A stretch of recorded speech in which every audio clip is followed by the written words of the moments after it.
We absolutely love you, Abraham. That's clear to us. That's clear to us. And more important here, our beloved Esther. Well, nothing is more important than Abraham. Oh, we're just playing with you. Yeah. We're just playing it. You know, we're all in this together, and it's not possible to define which part of this cadre of co-creation matters most, you see. Esther would say, it is you that matters most, because without your willingness to come here and sit in this chair and present, there's nothing that is moving forward. And so hers and our appreciation is to you. Well, we feel it, we live it, we experience things. When Jerry transitioned,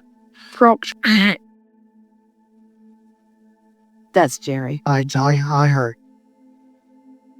Can you see him? If you're looking, can you see energy? Oh, yes. Esther can feel him all around.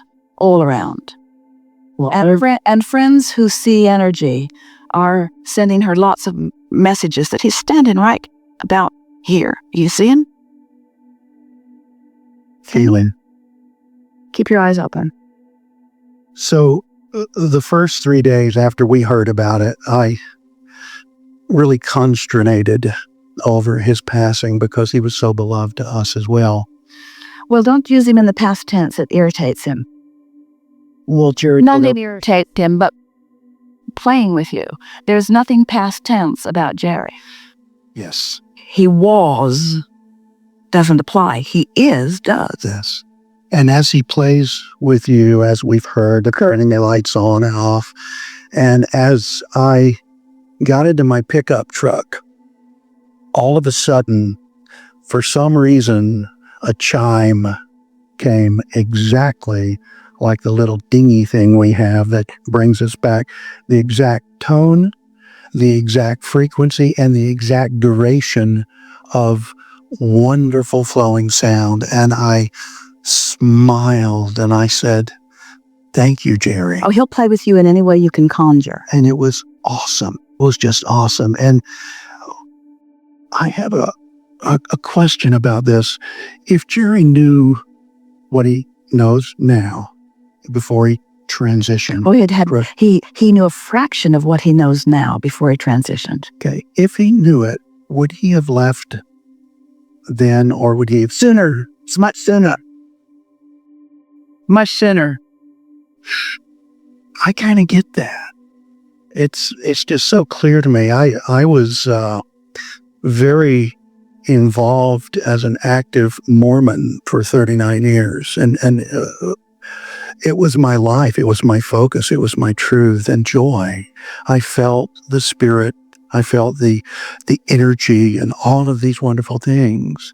But then when I found Seth and I found you, my focus changed. And it was like, and I heard that Jerry said this once, if I was on a train going 90 miles an hour or whatever, and I saw truth coming the other way, I would change cars in mid-jump across to the other track. And that's what I did. And my life has unfolded. It's not quite as dramatic as that. Well, it was. Well, in the sense that if you did not have some vibrational readiness, law of attraction would not have brought you there. And how can you disconnect from everything that you were living that brought you to that readiness? It wasn't. It was a transition. It was the next logical step. Next logical step. So all you did was get off the train at the station and catch another one going in a slightly different direction. And about 100 times faster. Thank you. I actually needed to hear that. And because you can't embrace your new knowledge and push against your old knowledge at the same time. No, you can't. Wow. I just love hearing that. And I know that the energy that we all feel here is so powerful. And we so appreciate Esther's ability to translate and to put in her personality and wit and intellect into the truths that we're hearing through Abraham. It's just fun to play with. Esther is enjoying her long-standing ability to relax into that clarity and allow it to flow.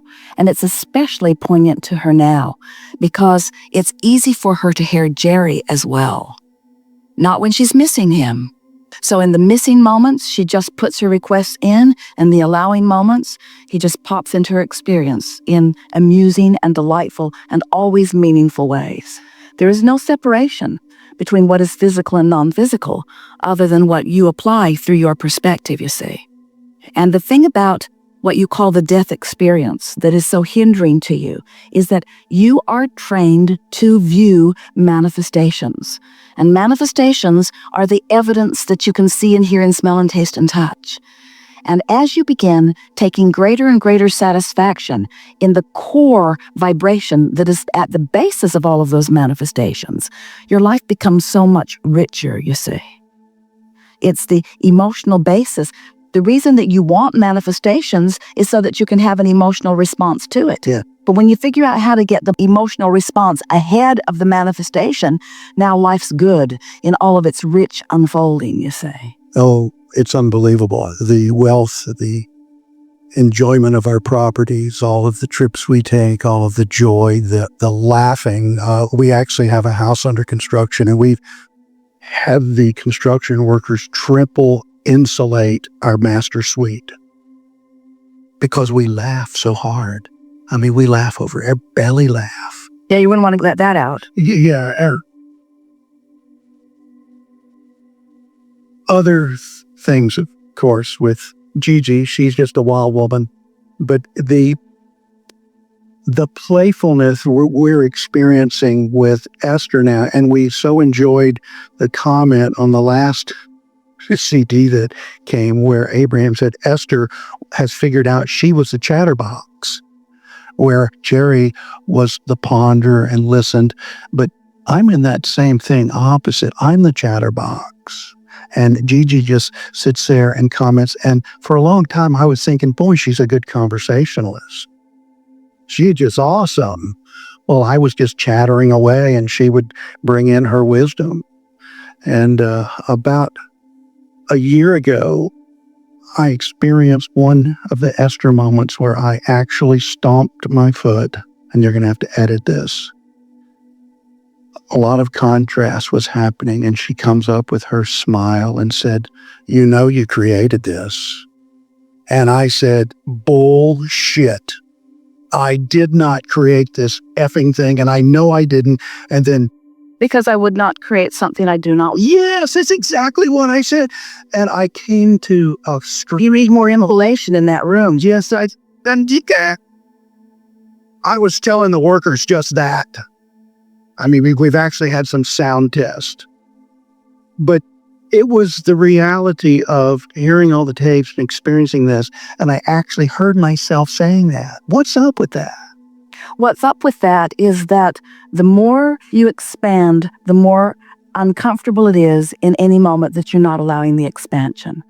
And the last moment in time that you want someone to point out to you that you create your own reality is when you're standing in rigid deprivation and personal isolation from something that you really want. That's not the time to hear that, because all of you are having some of these experiences. It's a normal thing, but we want to say to you that, you know how we've been talking about, you get this vibrational pattern going on, and it doesn't matter how it got there. It doesn't matter what you were observing. And there was clearly some unfinished business going on that was at the basis of it. Otherwise, it couldn't have gathered so much momentum so fast. But when the grid, a wanted grid or an unwanted grid, begins filling in with the details, there's momentum that is occurring. And as that momentum is occurring, that's not the time to stop and analyze. It's not the time to try to do anything about it. And it's really not the time, we love you all very much, to try to tell someone else that they're on the right track, because their train will run right over you. Oh, I've learned. But after you've had the experience of that and experienced the discord of it, once you settle down a little bit, that's the time to begin deliberately creating a new grid. We want to talk about that here and now. Did you get the sense of what we were talking about the core of who you are, radiating a beam outward, and that when you click in with it, your leverage is enormous? And so what you were thinking about in any moment of time is causing you to activate a grid. So if you activate a grid that matches this core grid, then law of attraction brings them together. They just lock right into place and off you go. So you've got this core energy shooting up, if you will, through the lens of the specifics that life has caused you to add to it. Don't you love that? It's like you get to choose all of the details that are important to you, and when they're in alignment with the power, that's what that leverage is, you see. But when you choose a detail, and here's this core energy of all this love and appreciation and worthiness going on, and you're focused upon the absence of something that you want, when you try to bring that in, it just bounces off. It can't get in because there's discord. And if you're standing over there with it, not in here with who you really are, we understand why you would have a sort of meltdown over it. We understand why, because someone say it's not that important, and we say yes, it is that important. It's the details of why you're feeling that way aren't important because they can be ironed out. Right. But the moment of deprivation of the very life force that is yours is something worth screaming about a little bit. So scream, but don't keep screaming. Take a nap. The reason that we teach meditation is because when you meditate and quiet your mind, you go right back to that core energy. That's the power of meditation. It will line you up with the energy of your core. But you can't meditate all day. You want to get out there and mix it up with the details of your life and your work. What you're really wanting to do is take each little piece of things that are important to you and train yourself into vibrational alignment with that core, and piece by piece, just bring them in, bring them in, bring them in until you are a vibrational, eternally based energy stream to be reckoned with. In other words, no one can buck your current. So the primary message that we're wanting to give, and we appreciate your willingness to expose yourself in the process, is don't try so hard when you're out of whack, because it just makes you more out of whack. It just adds more energy to that grid that is not serving you. That's the time to pet the cat, to put your feet in the water, to get in the hot tub, to take a nap, to meditate. It's the time to do everything and anything you can to distract yourself. Esther's been noticing, now that she's got Jerry integrated into her mind, integrated into some of her emotions, integrated into her skin at times, many thoughts and ideas are flowing through her that she knows are not her own. They're coming from that broader perspective, from someone who's intimately interested in what's going on here, who has access to this vortex, this open vortex. And sometimes, as Esther is feeling, she'll be in the middle of something that has the potential of taking her off in the direction that is not going to serve her. And suddenly, she will feel her mind clear, and she will have the most distracting thought that is off the subject. And she knows it's Jerry wanting to distract her. No. He's playing a game with her in the car where, when he really needs her attention, the information panel goes ding, ding, ding, ding, ding, ding, ding, ding, ding. And she looks down, and it says hood open. But the hood is not open. But she's driving The hood is never open. it's a wrecked car. She's driving a wrecked car. She got to fix that thing. It's Jerry letting her know that she wants to be open. It's the closest thing to writing on her computer screen that he's accomplished so far. Hood open, and she laughs. She sees it. She knows. She says, I know. Leave me alone. You're dead. Because she doesn't like him telling her any more than you like her telling you. Nobody wants to hear it in the middle of that, do you? In this grid, you've mentioned that you have to really be a deliberate, focused creator of this feeling because the level Because it's subtle. Manifestations are obvious. That's why you want manifestations. Energy is subtle. Esther wants Jerry to walk in the room, sit in the chair, and smile at her because she so loves that. Yes. Well, he's not walking in the room and sitting in the chair and smiling at her, but he's loving her. He's offering the energy, but she has to be in the vibrational place to receive it. And so the word she uses, oh man, this is really a subtle relationship we got going on here. It's really subtle, which means she's got to tune to it. She's got to be in the frequency. She's got to be in the high-flying, good-feeling frequency, or she can't find it, you see. And we say, once you click into this grid, it's not close to subtle.